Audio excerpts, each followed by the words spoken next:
Brandy Moore White with the Council of Prison Locals. She's from Arkansas. Scott Bradley, Arkansas Sheriff's Association, and Dexter Payne, Director of the Division of Corrections. I'm happy to be here joined by Senator Cotton, the governor, and Chairman Carr. Really exciting day. We've had a full day of visiting Varner. We came back here for a discussion about this ongoing issue of the damage that having cell phones, contraband cell phones, in prisons, in jails, but particularly in prisons, all the damage that it's causing. You know, we have this concept that we're going to lock someone up so they can't do that again, right? So they can't harm this person or someone else like them again. And that's not exactly what happens when they have the ability to communicate illegally through contraband cell phones in the prisons. So what we saw this morning, could we go to the next slide? Oh, I have control. Imagine that. Yeah, so this is what we saw at Varner. These are just a sample of the confiscated cell phones, and you see the drone on the end that's used to drop cell phones in and around the property. The tank there was a air tank that was ordered online.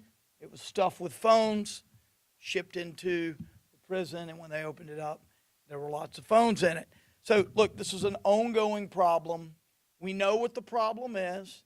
And thanks to Senator Cotton, who has been pursuing a solution through legislation for years.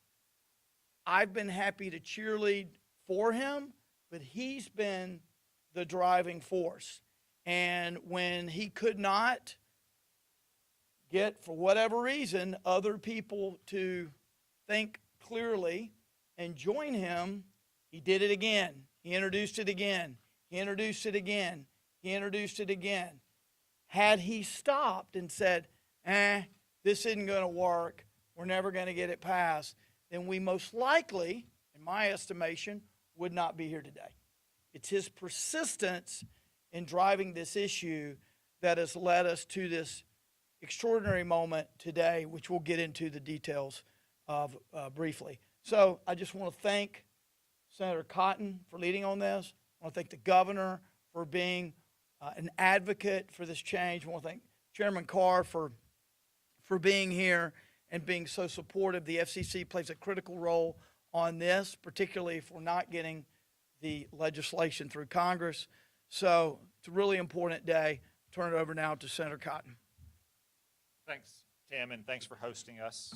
Thank you all for being here. Years ago, with the help of correctional officers like Brandy and their union and correctional professionals like Dexter and Lindsay, it came to my attention that contraband cell phones in our prisons and our jails were a severe threat.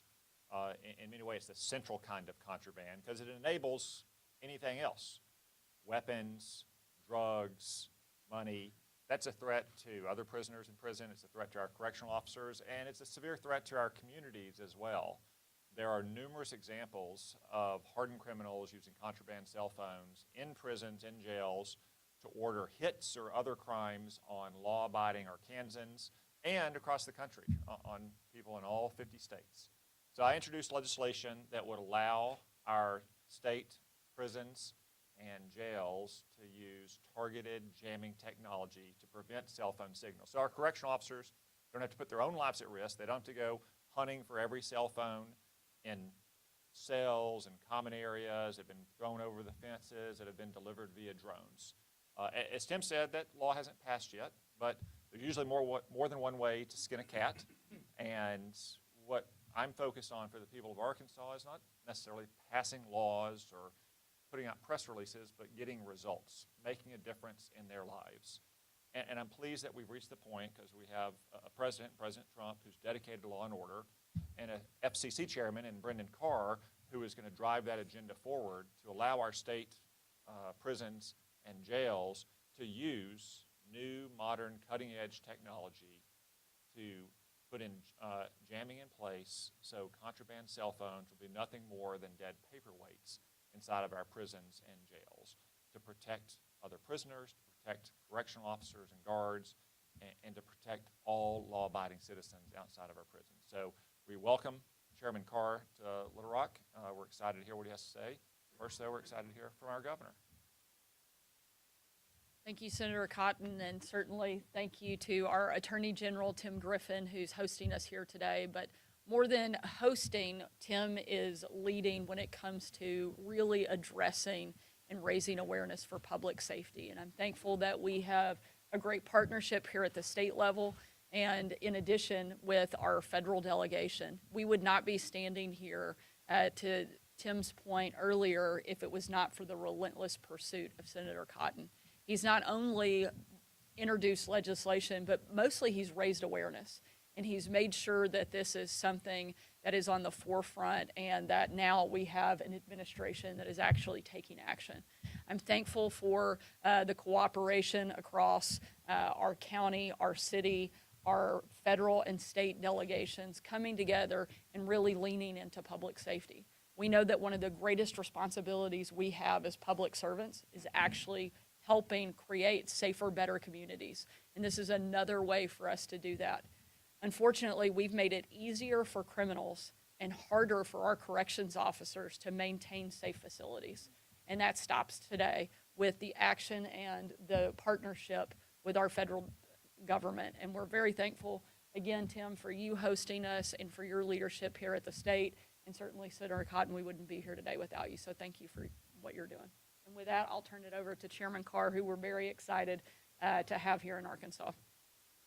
You heard there was a football game somewhere. Yeah, not too far, a couple miles from here. Well, thank you so much, and thank you to Senator Cotton for your strong leadership on this issue. The legislation that he has introduced to address contraband cell phone has significantly moved the ball forward in the conversation. As he indicated, we're now at the point where we can deliver results.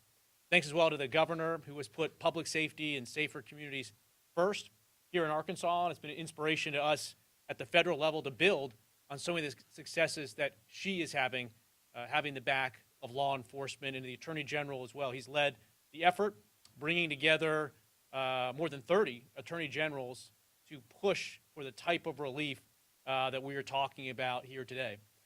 Most Americans don't think about it, as we heard, that when someone gets behind bars, the worst of the worst, they think it's over.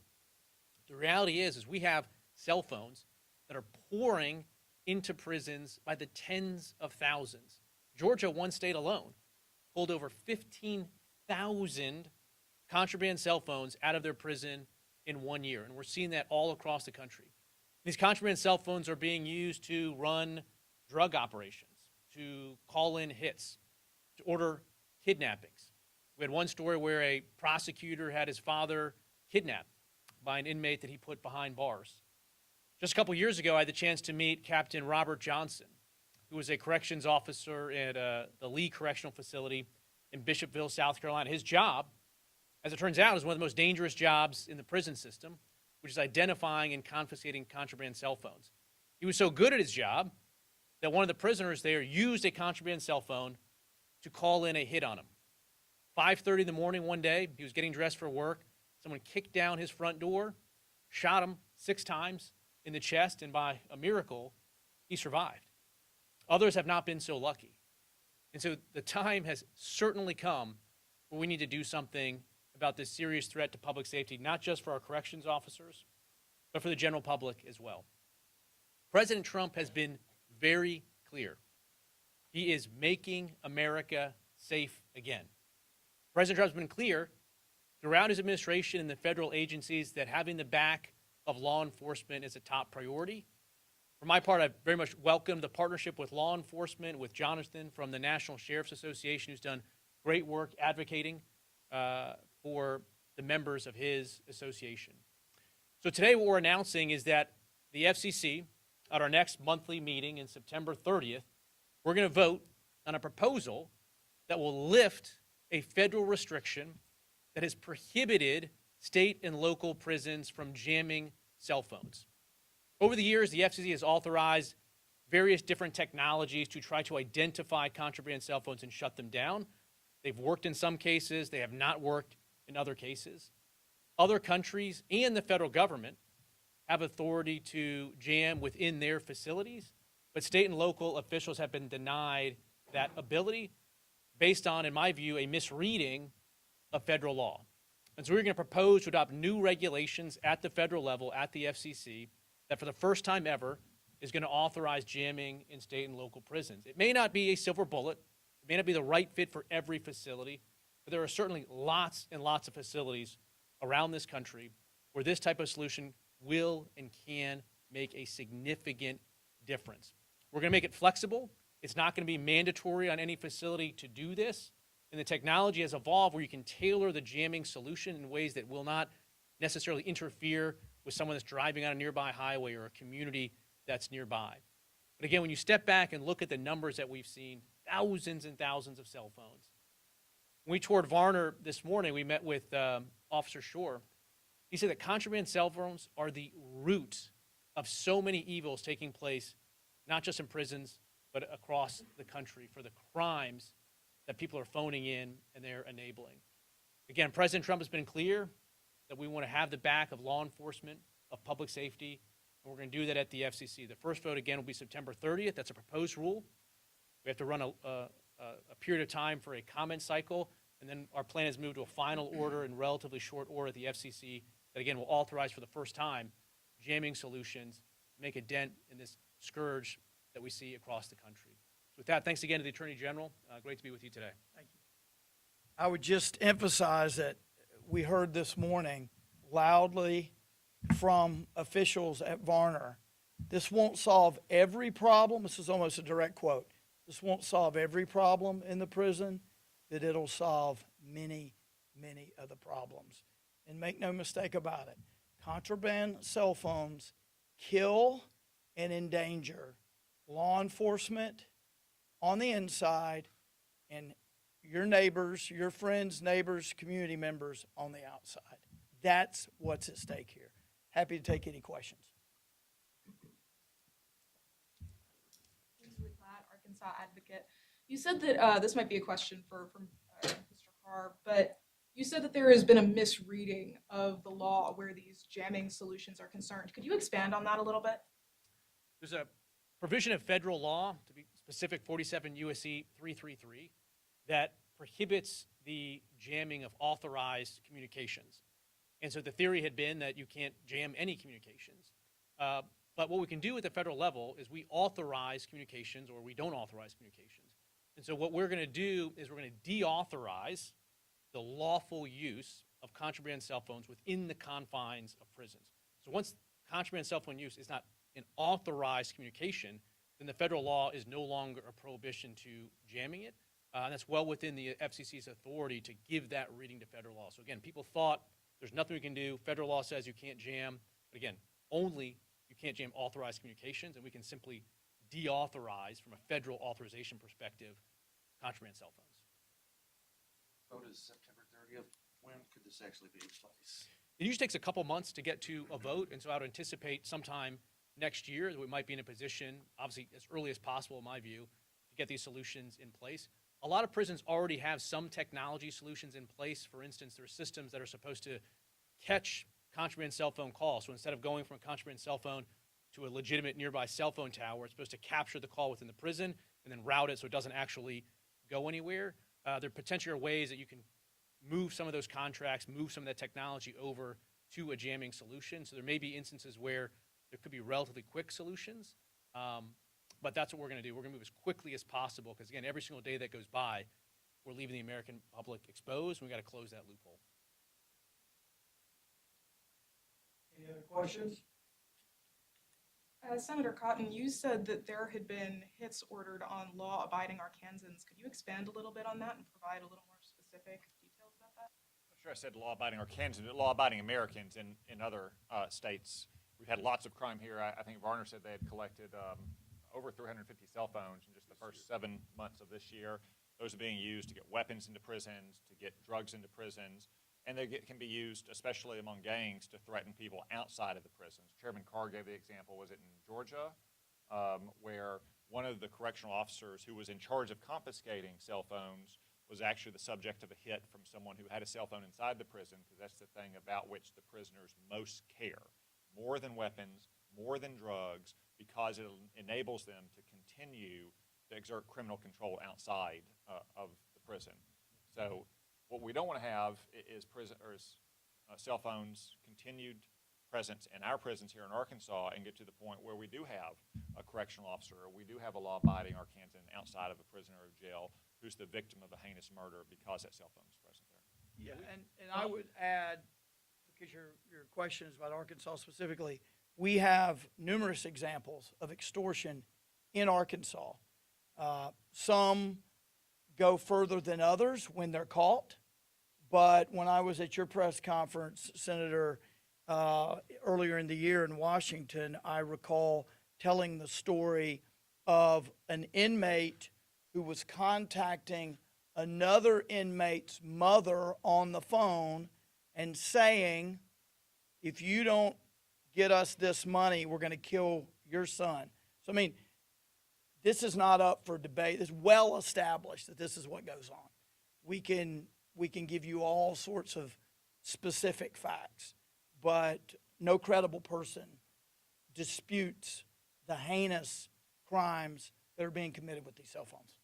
It wasn't that long ago. I think it was actually Georgia as well. There was two 13-year-old kids who were shot at a birthday party from a hit that had been called in from a contraband cell phone. So we sort of see story after story. Again, there was a prison official who had a hit called in on him.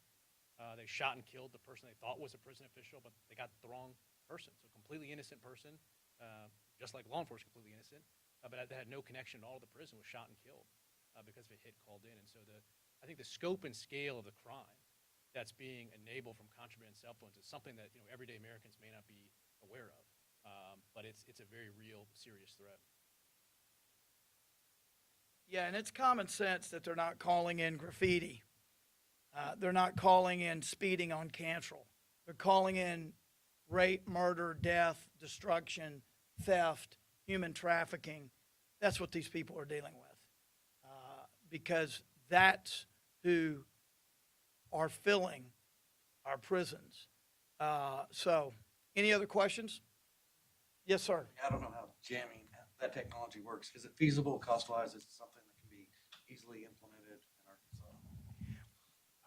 That's something that we've been talking about. I'm looking to see whether I can assist, but Yeah, I mean, look, cost has always been an issue. Again, up to now, there are technology solutions that are being contracted for and paid for that simply aren't as effective. And so those existing funding streams can now be shifted over to pay for jamming systems. Also, the cost of jamming is coming down. But again, this will be another issue that we're going to continue to work through. We do think that there are available federal or state funding streams that can be used to support this, because again, it isn't such an interest of the country to solve this. So we're going to work on all of those issues as well. If I could just add, I mean, in addition to potential federal grants or state appropriations, there's the simple fact of demand. Once the FCC acts and state prisons and county jails are able to actually use this technology, there's going to be a lot more demand for it here. We were at Varner. We have a handful of prisons in this state, but we have 75 counties. They all have their own jails. A state like Texas has over 200 counties. So the demand for this technology will increase significantly after the FCC acts, which of course will create more competition and should bring price competition down. money well spent, regardless. Ella McCarthy with the ADG. This is a question for the chairman. In regards to the jamming technology itself, how does it ensure that it doesn't interfere with official prison communications?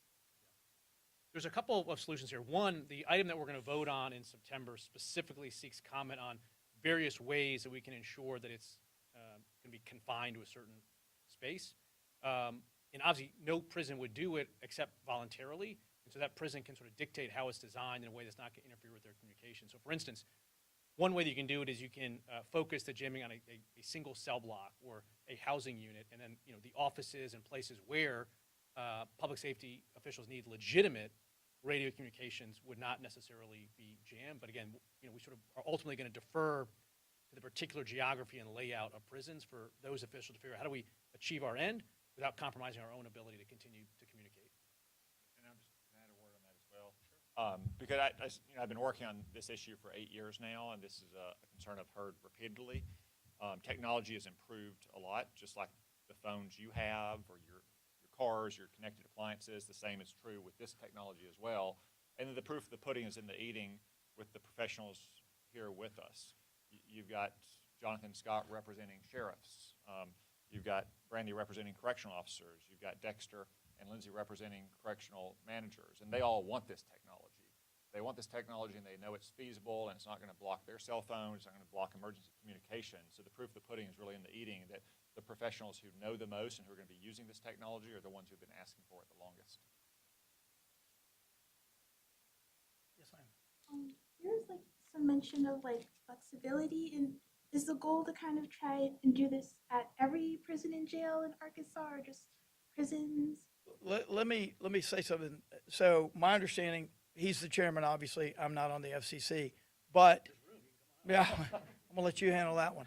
But it's my understanding, talking to the chairman and having our discussion, that to be clear, what the FCC is really doing, they're not dictating how to do this.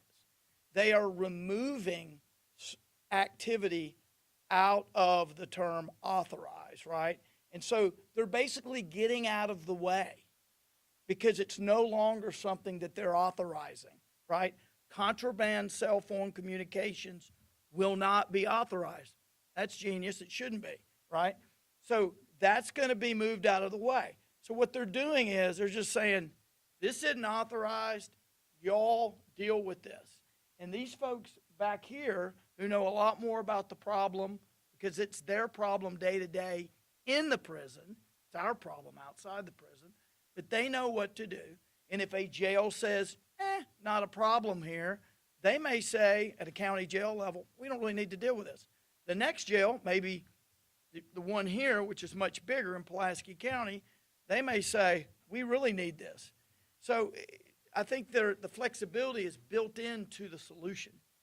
What they're doing is removing federal barriers and actually empowering state and local governments to make the best decision, which is how it's supposed to work. And so that's exactly what we're getting to see through their leadership, is opening up and removing those barriers so that we can not have to have a one-size-fits-all, but each individual entity will be able to make that decision about what's appropriate and what's most needed.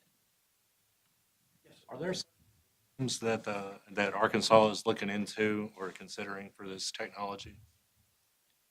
Not yet. At this point. One more question. Yes, ma'am. This might be a question for Secretary Wallace, if that's all right. I know that there's been a lot of, that there was some discussion at last month's meeting about gang-related violence within the prisons. And we were just talking about how the cell phones are involved in gang activity within the prisons. Has there been any correlation between increases in gang activity within the prisons and the number of cell phones being confiscated? Yes, if the governor, if you want to talk about that, that's great, but I want to read this from Dexter Payne from earlier in the year. Let me just summarize this for you. So this is a memo he wrote me, or wrote, that I benefited from as I prepared to go to your press conference, Senator. And basically, they did a survey over all the prisons to see who's been having these cell phones. They're the worst of the worst. It says, quote, we look back over several years and identified 230 leaders currently incarcerated, mostly administratively segregated at maximum security facilities across the state. These leaders are doing between 20 years to life in prison, have lengthy, violent criminal records, also, along with numerous violations while being incarcerated, ranging from disobeying direct orders to assault and battery. These 230 inmates are from all the known threat groups, including Bloods, Crips, Aryan Circle, White Aryan Resistance, along with our largest group, Gangster Disciples. We determined that these 230 inmates have been caught and found guilty of the multiple possession of a cell phone 308 times for a total of 538 incidents. So Yes, the worst people in prison, the most dangerous, the people who are most likely to hurt you and me and our community are the biggest violators with regard to contraband cell phones and are the biggest problem. That's foundational. If anybody else, you said it, but if anybody, I mean, it is what it is. It's everywhere. Yeah, they're not, yeah, they've got a long. So thank y'all so much. I appreciate it, you being here, and we appreciate the chairman being here, the senator, the governor, certainly. Thank y'all so much.